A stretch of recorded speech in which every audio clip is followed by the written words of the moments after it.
उस वक्त इत्तेफाक से बैरूनी हिस्से की तरफ निकल आया था। मैंने तनवीर साहब की शानदार कार गेट से अंदर दाखिल होते देखी। दूसरे लोग सब अंदर थे। किसी को भी बड़ी माँ और उनके भतीजे के आने की खबर नहीं हुई थी। कार पोर्टिको में रुक गई और बड़ी माँ जल्दी से दरवाज़ा खोलकर बाहर निकल आईं। यही हरकत अफशा ने की थी। तसद्दक आगे ड्राइवर के पास बैठा हुआ था।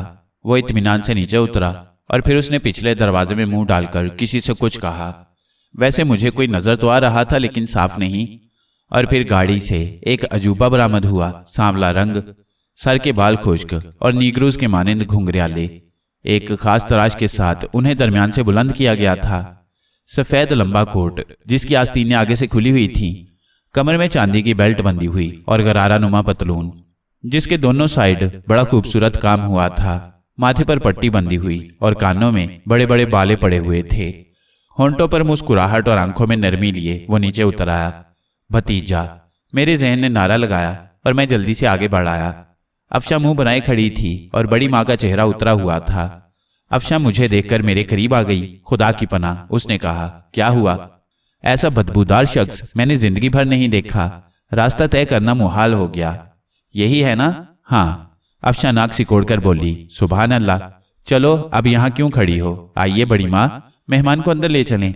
आओ जमशेद मियाँ, बड़ी माँ ने कहा। एक कमेंट, जल्दी डिग्गी खोलो, जल्दी कराओ। जमशेद ने चुटकी बजाकर थिरकते हुए कहा। तखातब तसद्दक से किया। अरे सामान सब हिफाजत से पहुंच जाएगा, तुम फिक्र मत करो, बड़ी माँ ने कहा। ओ नामुमकिन हाय, गाड़ी में तुमने हमें इससे जुदा कर दिया। हम तो प्लेन में भी इसे साथ रखा। गिटार से हमारा दोस्ती जानम कहा है। इसके बगैर हमारा शख्सियत हाफ आए। जमशेद ने जवाब दिया। इस दौरान उसके पांव, हाथ और कूल्हे हिलते रहे थे। वो हमेशा रक्स की कैफियत में रहने का आदी था। अरे निकालो तसद्दक, इसकी सारंगी निकाल कर इसे दो, बड़ी माँ ने कराहने वाले अंदाज में कहा। और तसद्दक ने डिग्गी खोलकर एक लंबा सा गिटार निकाल लिया। जो ही गिटार जमशेद को नजर आया, वो दीवानावार उसकी तरफ लपका और उसे तसद्दक के हाथों से ले लिया। ओ जाने मन, हमको मुआफी देना, हमसे नाराज मत होना, उसने गिटार को चूमते हुए कहा। अम्मी जान अब चलें भी? अफशा ने आगे बढ़ते हुए कहा। तसद्दक तुम इसे साथ लेकर आओ, बड़ी माँ ने कहा और वापसी के लिए मुड़ गई। आइए साइम साहब, अफशा बोली और मैं भी उन दोनों के साथ चल पड़ा। अब क्या होगा अम्मी जान? अफशा ने मस्करे अंदाज में कहा। क्या होगा? बड़ी माँ ने पूछा। इन हजरात को कहाँ रखेंगे? मजाक मत उड़ाओ अफशा, ये भाईजान की बिगड़ी हुई तकदीर है। बहरहाल मेरा खून है, आया है तो यहीं रहेगा। मैं जानती हूँ मुझे कैसी कैसी निगाहें बर्दाश्त करना पड़ेंगी। उफ अल्लाह, बदबू कितनी थी गाड़ी में। ना जाने कमबख्त अमेरिका में एक आध बार नहाया भी है या नहीं। अम्मी जान माफ करें, इन हजरत को इस अंदाज में तो हम कंपनी नहीं दे सकेंगे। बताइए कैसे बर्दाश्त करेंगे? लोग मेरा मजाक भी उड़ाएंगे कि ये अफशा का मामूजाद भाई है।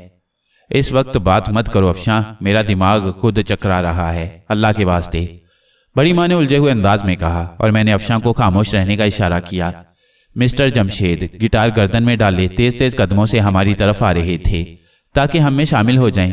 तब बड़ी माँ घबराए हुए अंदाज में बोली, खुदा के लिए अफशा, इसे तुम ही संभाल लो, इसके कमरे में पहुंचा दो और किसी तरह इसे नहाने पर तैयार कर दो। मैं तो 1 मिनट भी बर्दाश्त न कर सकूंगी। आप जाइए बड़ी माँ, अफशा की बजाय मैं बोला। और बड़ी माँ ने शुक्रगुजार निगाहों से मेरी तरफ देखा, फिर तेजी से आगे बढ़ गईं। हालांकि आम हालात में वो इतनी तेज चलने की आदी नहीं थीं। मिस्टर जमशेद मुस्कुराते हुए हमारे करीब पहुंच गई। उनके चेहरे पर खलंडरे पनके से आसार थे, लेकिन हमाकत लिए हुए गोल गोल आंखों में अजीब सी शरारत नाचती हुई। हेलो बॉय, उसने पहली बार मुझे मुखातिब किया और मैं गहरी नजरों से उसे देखने लगा। हाँ, हमसे मिलो। जिम, और तुम्हारा नाम? उसने हाथ बढ़ाते हुए कहा और मैंने उसका हाथ में ले लिया। ये वही हाथ था जिसे बेपनाह ताकत दी गई थी। मैंने जोर से जमशेद का हाथ दबाया और जमशेद ने ऐसी भयानक चीख मारी कि मैं खुद डर गया। मैंने जल्दी से उसका हाथ छोड़ दिया। अरे क्या हो गया? हाय, मारा गया। वो हाथ दबाकर दोहरा हो गया और फिर वो जमीन पर पालती मारकर बैठ गया और इंतहाई सुरीले लहजे में मारा गया की गर्दान करने लगा। शामत की मारी बुआ ना जाने कहां से निकल आई और हमारे पास ही पहुंच गईं। आए हाय, मेरासी आइए, दिल बहलाने को बुलवाया है वहां से, वो दांत निकाल कर बोली। और जमशेद हाथ की तकलीफ भूल गया। हम मेरासी का मतलब समझता है, अमेरिका में बहुत सबक पढ़ा है। हम मेरासी नहीं, फनकार है। बूढ़ा औरत, तुम गलत समझा। और देखो, जमशेद उछलकर खड़ा हो गया, गिटार खींचा और फिर गिटार की तानें गूंजने लगीं। इसके साथ ही वो रक्स भी कर रहा था। बुआ ने पीछे खिसकने की कोशिश की, लेकिन जमशेद ने उन्हें घेर लिया और उनके चारों तरफ नाच नाच कर गिटार बजाने लगा। बुआ बदहवास हो गई थी। वो खुद भी उछल उछल कर उसके दायरे से निकलने की कोशिश कर रही थी, लेकिन जमशेद ने उन्हें पूरी तरह घेर लिया था। ए बुआ बदहवासी में कह रही थी और अफशां का हंसी के मारे बुरा हाल हो रहा था। हटेगा कि नहीं, मिटे मारे, अम्मा नहीं है क्या? देखो, बुआ एहतजाज कर रही थीं। कई बार उन्होंने जमशेद के 2 हत्थड़ मारने की कोशिश की, लेकिन बहरहाल वो फुर्तेला था। कोई शराफत है, जिसे देखो पराई बहू बेटियों के पीछे लग गया है, इज्जत महफूज ही नहीं है। हट जा मुंडी काटे, तेरा सत्यानाश। तुमने देखा बूढ़ा औरत, मिरासी और फनकार में क्या फर्क होता है? जमशेद ने कहा। झाड़ू फिरे तेरी शक्ल पर, मुझे जाने दो वरना अच्छा नहीं होगा, बुआ ने कहा। और बिल आखिर वो जमशेद के निर्गे से निकल ही गईं। लेकिन गिटार की आवाज पर सभी निकल आए थे, यहां तक कि तालूत और शकीला भी। सब दिलचस्पी से यह तमाशा देख रहे थे। जमशेद ने गर्दन झुकाई और गिटार बंद कर दिया। बुआ भागकर एक कमरे में घुस गई थी। तब तालूत ने तालियां बजाईं और जमशेद जैसे उन्हीं का इंतजार कर रहा था। उसने बड़े दिलावेज अंदाज में मुस्कुराते हुए चारों तरफ गर्दन झुकाई, लेकिन तालूत को देखकर सीमी, अफशां वगैरह उछल पड़ी थीं। अरे आदिल भाई, आप आ गए। सब उसके गिर्द जमा हो गए। हाँ भाई, लेकिन ये 2 दिन में क्या माजरा हो गया? तालूत हंसते हुए बोला। हाँ आदिल भैया, बहुत कुछ हो गया, अफशां ने हंसते हुए कहा। वो बुआ थी ना? आदिल ने सीमी से पूछा। हाँ, आज ही आई हैं, सीमी ने जवाब दिया। क्या बुआ ने शादी कर ली है? तालूत ने फट से कहा। क्यों? सीमी ने हंसी रोककर पूछा। फिर ये कौन था जो उनके साथ रक्स कर रहा था? आपके ख्याल में ये बुआ का शौहर है? सीमी ने कहकर लगाया। दोनों इसी तरह मोहब्बत भरे अंदाज में रक्स कर रहे थे कि मैं यही समझा, और बुआ शर्मा कर भाग गई। तालूत ने सूखे मुंह से कहा और सीमी हंस हंस कर लोटपोट हो गई। सब जमशेद के गिर्द जमा हो गए थे और वो यूं ही हवनकों की तरह मुस्कुरा रहा था। कौन हो भाई? जमशेद ने उससे पूछा। जिमी, मेरा मतलब है फनकार। आखिर में जमशेद ने गिटार के तारों पर हाथ मारते हुए कहा। आदिल भैया, ये जमशेद हैं, आज ही अमेरिका से आए हैं, अम्मी के भतीजे हैं, अफशां ने कहा। आज ही आए हैं? आदिल ने मुसरत भरे लहजे में पूछा। बल्कि अभी। आपसे मिलकर बहुत खुशी हुई जमशेद साहिब। तालूत ने मुसाफे के लिए हाथ बढ़ा दिया। हाय, अब नहीं फंसेगा, बाय गॉड, अब नहीं फंसेगा। जमशेद ने हाथ कमर के पीछे कर लिया। उसे मेरा मुसाफिया याद आ गया था। फंसी जाओ यार, तालूत बोला। बिल्कुल नहीं। फिर हम गिटार काहे से बजाएंगा? बिल्कुल नहीं। जैसे तुम्हारी मर्जी। तालूत ने गहरी सांस ली। इन्हें इनके कमरे में छोड़ा हूं आदिल भैया, अभी आइए जमशेद साहिब। जिमी बोलो, जिमी डार्लिंग। जमशेद ने कहा और अफशां के साथ आगे बढ़ गया। बहुत खूब, गोया मेरे जाने के बाद खासी तरक्की हुई है। बहरहाल खवातीनों हजरात, आपको जिमी मुबारक। वाकई अल्लाह ताला की रहमत खास है। लेकिन आप अचानक किस तरह आ गए आदिल भाई? बस आ गए, आना ही था। खुदा की कसम, बड़ी कमी महसूस हो रही थी आपकी। हाय जिमी डार्लिंग। तालूत चटखारे भरते हुए बोला। लेकिन एक गड़बड़ है। क्या? बड़ी माँ के जज्बात क्या हैं? इन हजरत के बारे में उन्हें देखना होगा, उसके बाद ही फैसला किया जा सकता है, तालूत ने कहा। उसके जहन में ना जाने क्या मंसूबे बन रहे थे। आपने नाश्ता तो नहीं किया होगा? शकीला ने तालूत से पूछा। अरे हाँ, और शुक्रिया शकीला। क्या मैं नाश्ता लगवाऊं आदिल भैया? सिमी जल्दी से बोली। नहीं, मैं नाश्ता कर चुका हूं। हाँ, 2 दिन के हालात मालूम करने के लिए एक नशिस्त होनी चाहिए जिसमें कॉफी जरूरी है, तालूत ने कहा। मैं कहती हूँ कॉफी के लिए आप लोग नाश्ते के कमरे में चलिए, मैं अफशां के साथ वापस आती हूँ। सिमी चली गई और हम सब नाश्ते के कमरे में जाकर मेज के गिर्द बैठ गए। सिमी और अफशां के पहुंचने तक खामोशी रही, फिर वो दोनों भी आ गईं। इस दौरान सब हंसते रहे थे। हंसने के लिए बहुत से ख्यालात थे। कार्रवाई शुरू की जाए, मुझे इन 2 दिनों की रिपोर्ट चाहिए, तालूत ने कहा। सब आपको याद करते रहे आदिल भैया, बड़ी शिद्दत से कमी महसूस हुई। आज अचानक बहुत से कहके बरस पड़े। जमशेद साहिब और बुआ की आमद की इतला अचानक मिली। तसद्दक बुआ को लेने गया था, अफशां ने कहा और सब हंस पड़े। इस कहके की वजह? बुआ का ख्याल है कि तसद्दक उन पर डोरे डाल रहा है। उम्दा। तालूत हंस पड़ा। तफसील? और अफशां ने बेतकल्लुफी से तफसील बता दी। तसद्दक के नोचने वाले वाक़े पर तालूत भी दिल खोल कर हंसा। इन जमशेद साहिब की शान नुज़ूल क्या है? अम्मी के भतीजे हैं, 12 साल के बाद अमेरिका से आए हैं। मामू जान वहीं आबाद हैं। बहुत खूब, बहुत खूब। बहरहाल अल्लाह की देन है। आप लोगों को खुलूसे दिल से उसका शुक्रिया अदा करना चाहिए। आप सुनाइए भैया।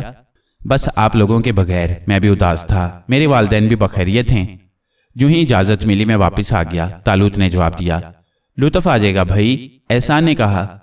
आजकल तो हम माला माल हैं, शमशेरू दौला भी यही हैं, बुआ भी हैं और फिर अपना जिम्मी, मगर बड़ी माँ के जज्बात का ख्याल रखना है। अम्मी तो उसे देखकर खुद बदहवास हो गई हैं, अफशा ने बताया। ओ, कुछ कह रही थीं? परेशान है बुरी तरह। अब्बू जान के ताल्लुकात मामू जान से कभी अच्छे नहीं रहे, लेकिन अम्मी भतीजे की आमद की खबर सुनकर बाग बाग हो गईं। अब वो परेशान है कि अब्बू जान उसे देखेंगे तो क्या कहेंगे। खूब। तालूत ने गर्दन हिलाई। अल्लाह, बदबूदार इतना है कि तौबा। बड़ी मुश्किल से हमने उसके साथ एयरपोर्ट से यहाँ तक का सफर तय किया। अम्मी का तो सर चकरा गया था, अफशा ने बताया। तालूत गर्दन हिलाने लगा था। फिर उसने कहा, बहरहाल ख्वातीनो हजरात, कुदरत ने नेमतों के अंबार हमारे सामने लगा दिए हैं। अब फैसला हो जाए, क्या प्रोग्राम रखा जाए। वैसे तसद्दक और बुआ की जोड़ी मुझे बहुत पसंद आई है। रही ये नायाब शय तो इसके बारे में अभी फैसला नहीं किया जा सकता। इस सिलसिले में बड़ी माँ के जज्बात का जायजा लिया जाएगा। मेरा ख्याल है अम्मी जान को बड़ी मायूसी हुई है, अफशा ने कहा। फिर भी बहरहाल खून है। हाँ, अंदाजा कर लेंगे, अफशा ने कहा। चुनाचे फिलहाल ये नशिस्त बर्खास्त। मेरा ख्याल है थोड़ी देर के बाद खाने पर मुलाकात होगी। तालूत उठ गया, बाकी लोग भी उठ गए और फिर तालूत मेरे साथ कमरे में आ गया। तो ये ऐश हो रहे हैं? वो मुस्कुराते हुए बोला। जी हाँ, एतराज़ है आपको? मैंने पूछा। हरगिज़ नहीं। अरे हम कोई जलने वालों में हैं। वैसे कैसी चल रही है? यार तालूत, कसम से बहुत उम्दा। यार को ना बताओगे? बस क्या बताऊं, अफशा बहुत ही शानदार लड़की है, इंतहाई खुद एतमाद किस्म की, और अब वो बिल्कुल खुल गई है। पब्लिक की निगाह में भी आ गई होगी। 100%। यूं भी सब बड़े चालाक हैं। मैंने सीमी और एहसान की गुफ्तगू सुना दी। बस प्यारे, हालात तुम्हारे हक में ही हैं। अभी हमारा मामला ज़रा टेढ़ा है। यार अम्मी के सामने भी खुलकर कहने की हिम्मत नहीं पड़ी, और फिर अब्बा जान भी बीमार थे। आइंदा माह से ही। उस वक्त तक शहंशाह हजूर भी ठीक हो चुके होंगे। वैसे मेरे वादे की पाबंदी पर सब खुश हो गए थे। वापसी की इजाज़त भी खुशी से मिल गई। खैर, ये तो सब कुछ है, मगर यार उन शमशेरू दौला को भी नज़रअंदाज नहीं करना। क्या प्रोग्राम है उसके बारे में? उसने नवाब जलालुद्दीन के साथ कौन सा अच्छा सलूक किया था? क्या मतलब? हम उससे कारोबारी मुकाबला करेंगे। ओह, बस एक कबाहत है, मैंने थोड़ी खुजाते हुए कहा। क्या? वो अब तन्हा नहीं है, और उसके साथ जो औरत थी वो उसके बरक्स नजर आती थी। बेचारी यूं ही शमशेरू दौला से आजिज होगी और फिर से माली मुसीबतों में गिरफ्तार हो जाएगी। अगर वो अच्छी हुई तो हम उसे मुसीबत में नहीं फंसा रहने देंगे। अगर शमशेर ठीक हो गया होता तो कोई बात नहीं थी। वो अब भी उतना ही टेढ़ा है, बस उसे सीधा कर लें। और आरिफ, मेरे जहन में एक और ख्याल भी है। क्या? मैं चाहता हूं तुम कोई कारोबार जमा लो। अब हालात दूसरे हो गए हैं। तनवीर साहब की बेटी से शादी करने के बाद उनके हम पल्ला बल्कि उनसे कुछ आगे होना जरूरी है। अरे हाँ तालूत, मैंने अफशा को एक कहानी सुनाई थी। वो क्या भाई? बराहे करम संजीदगी से सुनो। उसके सवालात खासे परेशान करने वाले थे। मैंने बड़ी जहानत से एक कहानी तरतीब दी है, तुम भी सुन लो ताकि उसकी रोशनी में बात कर सको। सुनाओ, तालूत ने कहा, और मैंने उसे सौतेली माँ की कहानी की तफसील सुना दी। तालूत मुस्कुराते हुए गर्दन हिलाने लगा। दर हकीकत तुमने बड़ी जहानत से ये कहानी तरतीब दी है, सारे तकाजे पूरे कर देती है। तुमने मुझे इसे आगाह कर दिया, ये अच्छा हुआ। हाँ, तो कारोबार के सिलसिले में तुम्हारी क्या राय है? जब तुमने मेरी शख्सियत ही बदल दी है तो मैं उसके बारे में क्या तकल्लुफ़ करूं? जैसी तुम्हारी मर्जी। हम तनवीर साहब से मदद लेंगे। थोड़ी देर के बाद हम उस इमारत को भी देखने चलेंगे। तनवीर साहब कुछ कारोबारी ज़रूरियात को पूरा करने में हमारी मदद करेंगे। ठीक है, मैंने जवाब दिया, और तालूत खामोश हो गया। फिर हम दोनों ने गुस्ल करके तैयारियां की, उम्दा लिबास पहने और दोपहर के खाने के लिए तैयार हो गए। और थोड़ी देर के बाद बुलावा आ गया। कमरे से निकले ही थे कि बुआ मिल गई। तालूत को देखकर वो खुशी से उछल पड़ी थी। माशाल्लाह, जोड़ी इकट्ठी हो गई। अल्लाह सलामत रखे। तुम दोनों को दोबारा देखकर कितनी खुशी है। क्या कहूँ, उन्होंने हम दोनों की बलाएं लेते हुए कहा। कैसी हैं बुआ? तालूत ने पूछा। ठीक हूँ मेरे बच्चों, बस तुम्हें दुआएं देती रहती हूँ। सुना है आपके साथ यहाँ बड़ी ज्यादती हुई है। आखिर क्या समझ रखा है इन लोगों ने हमारी बुआ को? किसकी बात कर रहे हो मियाँ? अरे उसी तसद्दक की जो आपको लेने गया था। अरे वो कमबख्त कुतुब मीनार। जरा देखो बदनजरे की बातें। गाड़ी में मुझसे चिमटा जा रहा था और उस जोकर ने आपको देखते ही नाचना शुरू कर दिया था। बाबा आदम ही निराला है यहाँ इन बड़े घरानों का। सुना है बड़े आदमी का बेटा है, पर मियाँ हुलिया कमबख्त ने कैसे बनाया था? हमने तो ऐसे बड़े आदमी काहे को देखे। हाँ, अल्लाह वसाया के सर्कस में वो मोटे हंसाने वाले ऐसे भेस बदलते थे, मुझे तो वही लग रहा था। बुआ ने कहा और वो खुद भी हंसने लगी। बहरहाल बुआ, आपके आने से हमें बड़ी खुशी हुई। अब इत्मीनान से बैठेंगे तो बातें करेंगे। अच्छा मियाँ, बुआ ने सर हिलाया और हम दोनों खाने के कमरे की तरफ चल पड़े। कमरे में सभी मौजूद थे। हजरत जिमी शायद अभी दाखिल हुए थे, लेकिन दिलचस्प बात यह थी कि उनके साथ उनका गिटार भी था। तनवीर साहब बहुत गौर से उसे देख रहे थे। हमें देखकर वो मुस्कुराए और बैठने का इशारा किया। माशाअल्लाह, तुमसे मिलकर बड़ी मुसर्रत हुई जमशेद मियाँ, तनवीर साहब ने कहा। मैं भी आप लोगों से मिलने को बहुत तड़पता था अंकल। कितना वंडरफुल है आप लोग। ओह, मुझे मशरिक का क्लासिक बहुत पसंद है। आप देखा, मैं आप लोगों को उर्दू में खत लिखता। मेरा मादरी टंग, हाउ स्वीट। बैठो और इसे एक तरफ रख दो। खाने के कमरे में इसे लाने की क्या जरूरत थी? तनवीर साहब नरमी से बोले। ओह, म्यूजिक स्वीट अंकल, मौसीकी मेरी जान है। और ये गिटार, ये मुझे स्वीट सैली ने दिया था। बिल्ली का माफिक, चमकदार आंखों वाला सैली। ओह सैली डार्लिंग, क्या तुम इसे भी लंच कराते हो? तनवीर साहब ने पूछा। किसे? जमशेद ने मुंह फाड़कर पूछा। अपने गिटार को। ओह नहीं नहीं अंकल, आप मजाक बोलता, मगर ये ऑल टाइम हमारे साथ रहता। म्यूजिक हमारा जान है। हम इसे बेड पर साथ लेकर सोता। माशाअल्लाह, मगर कुर्सी पर कैसे बैठोगे? बैठ जाएगा ऐसा माफिक। जमशेद कुर्सी पर बैठ गया। गिटार उसकी गोद में था, लेकिन दूसरी तरफ बैठे हुए लोगों को कुर्सी छोड़ देनी पड़ी थी, क्योंकि गिटार की लंबाई मुतासिर हो रही थी। दूसरी कुर्सियां डलवाओ, तनवीर साहब संजीदगी से बोले। बड़ी माँ के चेहरे पर खजालत के आसार थे। वैसे शुक्र था कि जमशेद नहा लिया था और अब उसके बदन से वो बदबू नहीं उठ रही थी, वरना खाने की मेज पर किसी से न बैठा जाता। लेकिन इसकी कसर उसके खाने के अंदाज ने पूरी कर दी। निहायत बदतमीजी से खा रहा था। उसे हिंदुस्तानी खाने खाने का सलीका ही नहीं आता था। उसकी बहुत सी हरकतें मुस्कुराहटों का सबब बनी। ऊपर से तनवीर साहब की संजीदगी सोने पर सुहागा थी। वह बगौर उस लंगूर का जायजा ले रहे थे, जो दोनों हाथों से खाना इस तरह समेट रहा था जैसे आंधी आने वाली हो। बहुत मजे का खाना है, हमें पसंद आया, उसने सबसे आखिर में खाना खत्म करते हुए कहा। हमारी खुशबख्ती है, तनवीर साहब बोले। और सुनाओ, शादाब अली कैसे हैं? कौन शादाब? हम नहीं जानता, जमशेद बोला। तुम्हारे डैडी का क्या नाम है? ओ पप ठीक हैं, मगर आप उर्दू में उसे शादाब बोलता है। आप अमेरिकन में उसे क्या बोलते हैं? तनवीर साहब भी तफरी के मूड में थे। ओ मैं तो पप बोलता है, मगर डैडी का दोस्त उसको शेडोब बोलता है। मिस्टर शेडोब। माशाल्लाह, खासी तरक्की हुई है। कारोबार कैसा चल रहा है तुम्हारा? ओह मैं नहीं जानता अंकल, ये पप का वर्क है, वही जानता। मैं तो बस म्यूजिक जानता। आप बोलो तो सुनाए। जमशेद उछलकर खड़ा हो गया। अभी नहीं, अभी खाना खाया है। ठीक है, फिर सुनाएगा, जब आपका मूड होएगा तब सुनाएगा। ओ अंकल, आप नहीं जानता, आपका जिम्मी न्यूयॉर्क में हीरो है। जिधर निकल जाता लड़की लोग उसे किस मारता, एकदम दूर से आता और किस मारता। अल्लाह ताला रहम फरमाए, तनवीर साहब ने कहा और फिर हमारी तरफ देखकर बोले। आप लोग जरा एहतियात रखें। सबकी हंसी निकल गई। और मिस्टर जिम्मी, आप भी जरा ख्याल रखें, ये न्यूयॉर्क नहीं है। नजर आता है, इधर तो कुछ नहीं है। हमें एयरपोर्ट से इधर तक का इमारत देखा। अच्छा भाई, आइए जलाल भाई, और आप भी मिस्टर आदिल साइम, तनवीर साहब ने कहा और हम चारों बाहर निकल आए। ये शादाब मियाँ की औलाद है तनवीर, क्या हो गया शादाब को? बाहर निकलकर जलालुद्दीन ने कहा। अल्लाह ताला रहम फरमाए, शादाब मियाँ के अमाल कौन से अच्छे थे। आपको तो मालूम है जलाल भाई, और अल्लाह ताला किसी को छुट्टी नहीं देता। शादाब के अमाल की सजा आपके सामने है। क्या खूब बेटा है, बाप की रीढ़ की हड्डी। लेकिन क्या कहा जा सकता है तनवीर, मुमकिन है शादाब अपने इस जदीद बेटे के जदीद हुलिये से खुश हो। ठीक है, अल्लाह बेहतर जानता है, तनवीर साहब बोले और फिर हमारी तरफ देखकर कहने लगे। आप लोग इस चिड़ियाघर से बददिल ना हो, शहजादा साइम और शहजादा आदिल। ओ नहीं जनाब, ऐसी कोई बात नहीं, मैंने जल्दी से कहा। अरे भाई, यह आदिल मियाँ तो बड़े सितम ज़रीफ हैं। शमशेरुद्दौला जब इंग्लैंड से वापस आया था तो वो भी 75% पागल था, लेकिन आदिल मियाँ ने उसका दिमाग दुरुस्त कर दिया था, जलालुद्दीन ने कहा। ओहो, लेकिन ये बेगम के इकलौते भाई की औलाद है, इसलिए ज़रा एहतियात रखना होगी।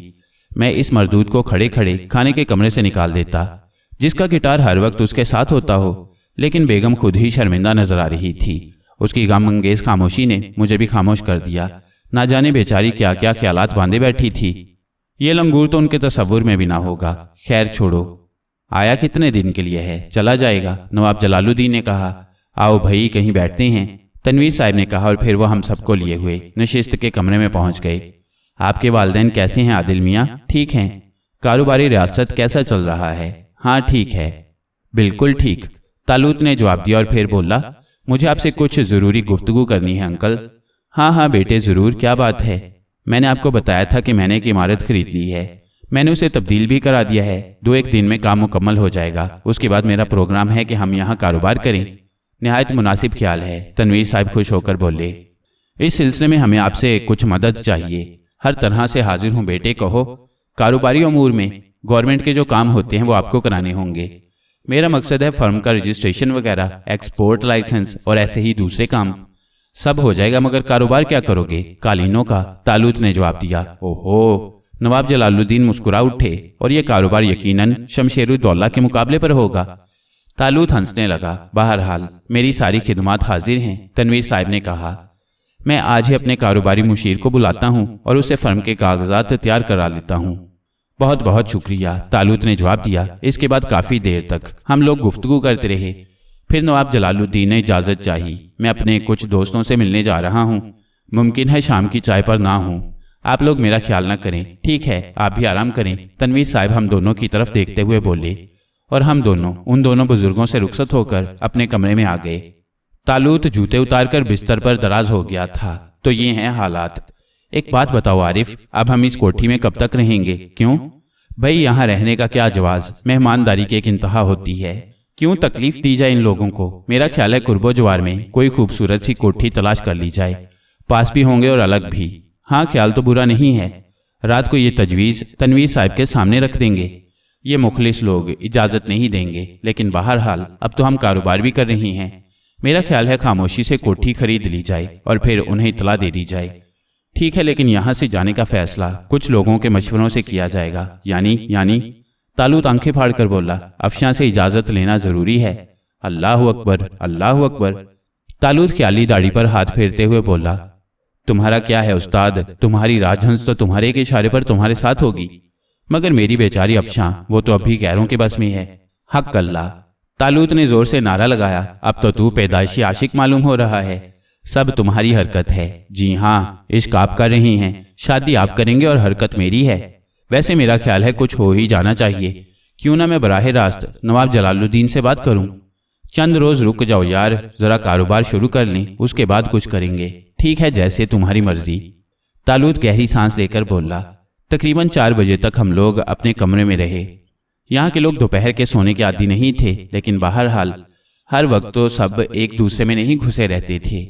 4:15 बजे के करीब किसी ने दरवाजे पर दस्तक दी और मैंने उठकर दरवाज़ा खोल दिया।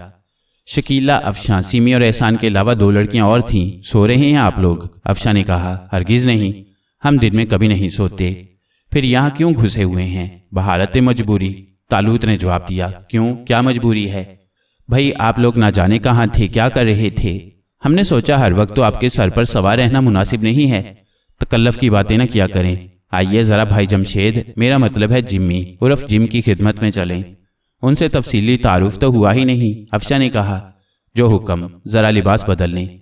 अभी कोई ज़रूरत नहीं है, शाम की चाय पर देखा जाएगा।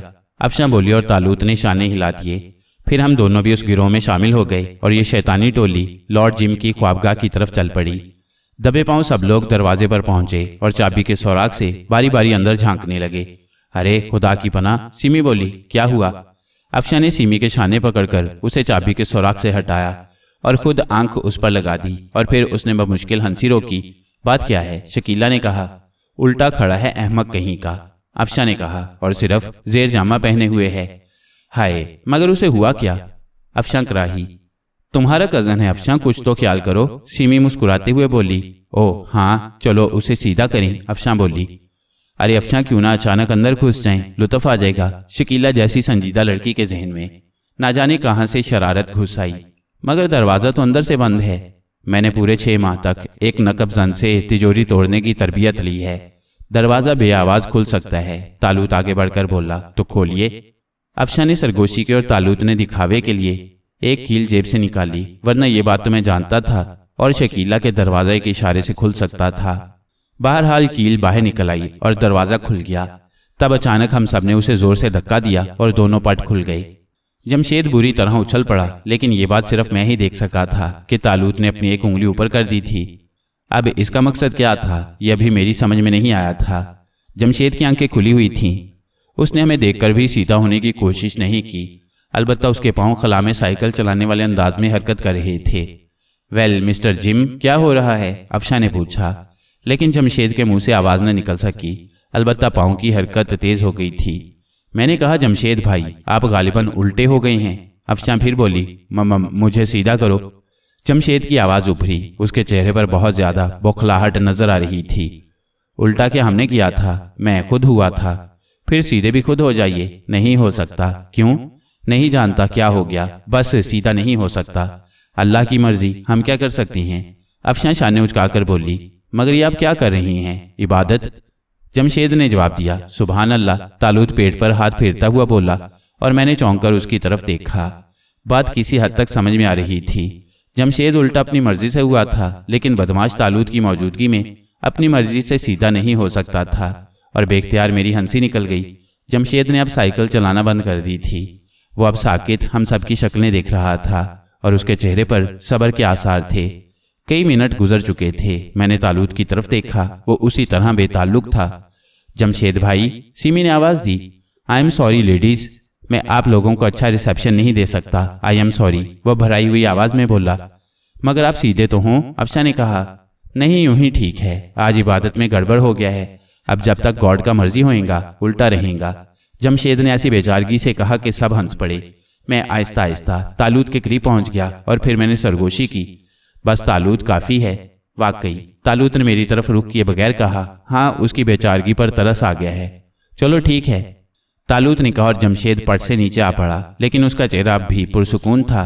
वो उसी तरह नीचे पड़ा रहा। लड़कियां अब भी हंस रही थीं। लेडीज एंड जेंटलमैन, आपको तकलीफ तो होएगा। मेरे को उठाकर कुर्सी पर रख दें। मेरा नर्वस ब्रेकडाउन है, मैं खड़ा नहीं हो सकता। हाय प्लीज, जमशेद लजाजत से बोला। ओफो जमशेद भाई, कमाल है, आखिर आप हैं क्या चीज? अफशा पैर पटक कर बोली, आराम आराम से पटका करो, जल्दी मत करो, हम फनकार है, देर से समझ में आएगा। मगर तुम लोग हमारा हेल्प नहीं करेंगा। जमशेद मखसूस अंदाज में बोला। आओ भाई, तालूत बोला और फिर मैंने और तालूत ने जमशेद को उठाकर कुर्सी पर बिठाया। उसकी आंखें बदस्तूर पथराई हुई थीं, बेतासुर आंखें। फिर उसने यास भरी निगाहों से अफशा को देखा। कजन, डियर कजन, हमारा पर्सनैलिटी खराब हो गया है, क्या तुम वो चादर हमें नहीं देगा? उसने बिस्तर पर पड़ी चादर की तरफ इशारा किया और अफशा ने चादर उसके बदन पर डाल दी। मगर ये कौन सी इबादत थी मिस्टर जमशेद? सिमी ने पूछा। इबादत नंबर 111। क्या मतलब? सब हैरत से बोले। सॉरी लेडीज, हम खुद किसी बात का मतलब समझने की कोशिश नहीं करता तो आप क्यों दिमाग खराब करता? आप लोग बैठो, हमको रंज है, हम आपका खातिर नहीं कर सकता। आप हमें सिर्फ इस इबादत के बारे में बता दें, शकीला बोली। ओ सीमी कजन, हम क्या बोले? हमारा बात तुम्हारा समझ में नहीं आएगा। बस हम जो कुछ करता ख्वाब देख कर करता। एक दिन हम डिनर में गया, उधर चिकन फर्स्ट क्लास पका, हम इतना खाए कि पेट खराब हो गया। तब हम रात को ख्वाब देखा, एक बूढ़ा मैन बोलता कि इबादत करो। हम बोला कैसे? तो उसने ऐसा माफी किया, तब हमारा पेट ठीक हो गया। इधर रात को डिनर बहुत अच्छा था, हम खाया और फिर पेट खराब हो गया, तब हम इबादत किया, अभी ठीक है। जमशेद ने पेट पर हाथ फेरते हुए कहा और लड़कियां बेख्तियार कह के लगाने लगीं। गोया जमशेद पेट ठीक करने के लिए इबादत कर रहा था। जिंदा रहो यार, प्यारे आदमी हो, तालूत ने बड़े प्यार से उसके शाने पर हाथ रखते हुए कहा और जमशेद शर्माए हुए अंदाज में मुस्कुराने लगा। फिर चौंक कर बोला, लेकिन मैं तुम्हारा क्या खिदमत करूं? इधर तो कुछ नहीं है। वेरी सॉरी, अभी तुम हमारा कंट्री आओ तो मैं तुम्हारी खिदमत करूंगा। इस टाइम मेरे को मुआफी दो। दिया, बाखुदा दिया, बस अब तुम तैयार हो जाओ, बाकी सब लोग तुम्हारा इंतजार कर रहे होंगे। तालूत ने कहा। ओ मगर कैसे तैयार हूं? ओ गुड, तुम बैठो, हम तैयार होता है, जमशेद ने कहा और फिर वो बदन पर चादर डालकर अलमारी की तरफ बढ़ गया। उसने कपड़े निकाले और बाथरूम की तरफ बढ़ गया। लड़कियां अब भी हंस रही थीं। आपने एक बात महसूस की साइम भाई? सिमी ने कहा। क्या?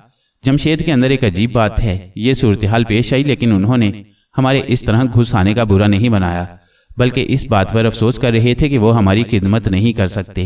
हाँ ये बात तो है, तालूत ने भी एतराफ़ किया। एक शमशेरुद्दौला भी विलायत पलट थे। गैर मुमालिक में सब बुरे नहीं होते, जो कोई जिस शख्सियत को अपना ले। बहरहाल ये शख्स काफ़ी दिलचस्प है और हमारे शब रोज़ को रंगीन बनाएगा, मैंने कहा और हम सब जमशेद के कमरे के मुख्तलिफ हिस्सों में बैठकर उसका इंतज़ार करने लगे। 5 मिनट, 10 मिनट और फिर 15 मिनट गुजर गए, लेकिन जमशेद बाथरूम से न निकला। अरे क्या हो गया उसे? एहसान ने बाथरूम के दरवाजे की जानिब देखते हुए कहा और उसी वक्त अंदर से गिटार की आवाज फूट पड़ी। सब उछल पड़े। क्या मतलब? सीमी हैरत से बोली। ये गिटार बाथरूम में कहां से पहुंच गया? अफशां हैरानी से बोली और हम सब गिटार सुनने लगे। अच्छा खासा नगमा था, लेकिन जिस जगह बजाया जा रहा था वो बड़ी मज़ाक़ खेज थी। अब क्या ख्याल है दोस्तों? तालूत हंस कर बोला। आवाज तो दे, ना जाने क्या हो गया उस पागल आदमी को, अफशां ने कहा। चलकर देखा जाए अंदर, तालूत बोला और सब हंस पड़े। नहीं आदिल भाई, ना जाने किस हाल में हो, कोई सही और दिमाग शख्स तो है नहीं, अफशां ने कहा। तो फिर उसे बाहर बुलाने की कोई तरकीब करो, वरना वो अंदर बैठा गिटार बजाता रहेगा और हम यहाँ अहमक बने बैठे रहेंगे, एहसान ने कहा। लड़कियां हंसते हंसते बेहाल हो गई थीं। दर हकीकत ये जमशेद नायाब चीज थी। उसकी हरकतों में एक अजीब सी कैफियत का एहसास होता था। वो ज़रीफ नहीं बल्कि सितम ज़रीफ था। और अब इस वक्त का ही मामला ले लिया जाए, वो हम सबको यहाँ बिठाकर बाथरूम में गिटार बजा रहा था। कोई अंदर जा भी नहीं सकता था।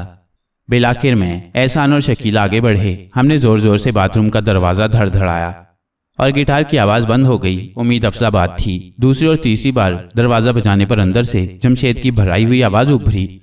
अरे कौन आ गया सुबह ही सुबह? क्या जमशेद साहिब अंदर मौजूद हैं? तालूत ने आवाज़ लगाई।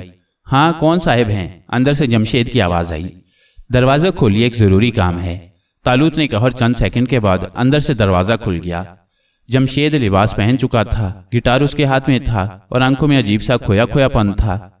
क्या बात है? उसने खालिस अमेरिकन लहजे में पूछा। क्या हो रहा था अंदर?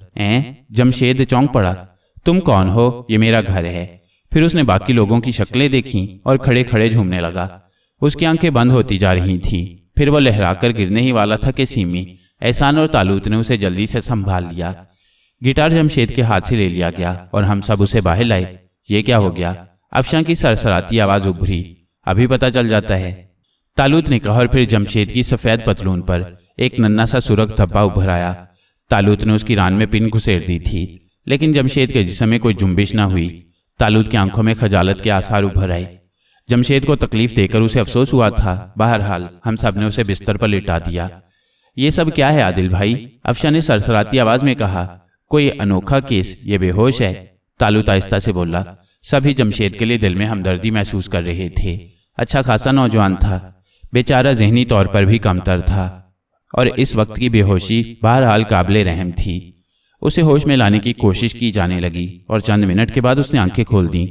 सहमी हुई निगाहों से एक एक का जायजा लेने लगा और फिर बिस्तर से छलांग लगा दी। वो इस तरह अपना बदन छुपा रहा था जैसे बरहना होने का एहसास हो रहा हो। लेकिन फिर उसने बदन के लिबास को देखा और सुकून की गहरी सांस ली। फिर झिम्पी झिम्पी निगाहों से एक एक की शक्ल देखने लगा। अब क्या करूं? उसने अहमकाना अंदाज में पूछा। कैसी तबीयत है जमशेद साहिब? तालूत हमदर्दी से बोला। ठीक है, मगर आप लोग खड़ा क्यों है? चलिए नाश्ता नहीं करेंगे? ओह आई एम सॉरी, प्लीज़ मेरा गिटार वापस रख दें। मैं इसके मामले में बहुत जज्बाती हूँ, प्लीज़ आप लोग माइंड नहीं करेंगा। उसने गिटार एहसान के हाथ से ले लिया और बड़े प्यार से उस पर हाथ फेरने लगा। फिर वो गिटार समेत ही हमारे साथ बाहर आया था। नाश्ते के कमरे में भी वो माँ गिटार के दाखिल हुआ था और हस्बे मामूल उसकी गिटार को बाकायदा जगह दी गई। लेकिन ना जाने क्यों हम सब उसके लिए संजीदा हो गए थे। बुजुर्गों से उसकी पुरस्कार बेहोशी का तज़किरा न किया गया, लेकिन नाश्ते के बाद सभी सर जोड़कर बैठ गए। जमशेद को उसके कमरे में छोड़ दिया गया था। क्या ख्याल है, ये जमशेद क्या चीज़ है? एहसान ने कहा। खुदा ही बेहतर जाने। वैसे क्या उसकी बेहोशी मसनूई? तो हरगिज़ नहीं, मैं दावे से कह सकता हूँ, तालूत बोला। आप कह रहे हैं आदिल भाई, तो फिर ठीक ही होगा, लेकिन आखिर ये है क्या किरदार? मेरे ख्याल में कोई जहनी मर्ज, मैंने कहा। और फिर अमेरिका जैसा मुल्क, नित नए अमराज वहाँ ईजाद किए जाते हैं। कच्चे जहन का एशियाई नौजवान जो अपनी शख्सियत उन लोगों में खो बैठा। शमशेरुद्दौला दूसरी किस्म का इंसान था, चालाक और बदफितरत, लेकिन जमशेद उससे मुख्तलिफ फितरत का मालिक है। मगर है खूब। मैंने गर्दन हिलाई। मेरा ख्याल है उसकी हमाकतों पर गहरा नोटिस न लिया जाए और उसके साथ कोई ऐसा सलूक न किया जाए जो उसे तकलीफ पहुंचाए। तय रही। लेकिन वो बेहोश क्यों हो गया था, ये तो कोई डॉक्टर ही बता सकेगा, तालूत ने शाने हिलाते हुए कहा। और हम किसी नतीजे पर नहीं पहुंच सके। हाँ, जमशेद ने हमारी हमदर्दियां हासिल कर ली थीं। इसके बाद सब मुंतशिर हो गए। तालूत शकीला के कमरे में घुस गया था। अब वो तकल्लुफात का आदी नहीं रहा था। अफशां तसद्दक के साथ कहीं चली गई थी। मैं अपने कमरे में पहुंच गया। कोई ख्याल जहन में नहीं आ रहा था। यूं ही बेख्याली के आलम में बैठा हुआ था कि दरवाजे पर आहट सुनाई दी।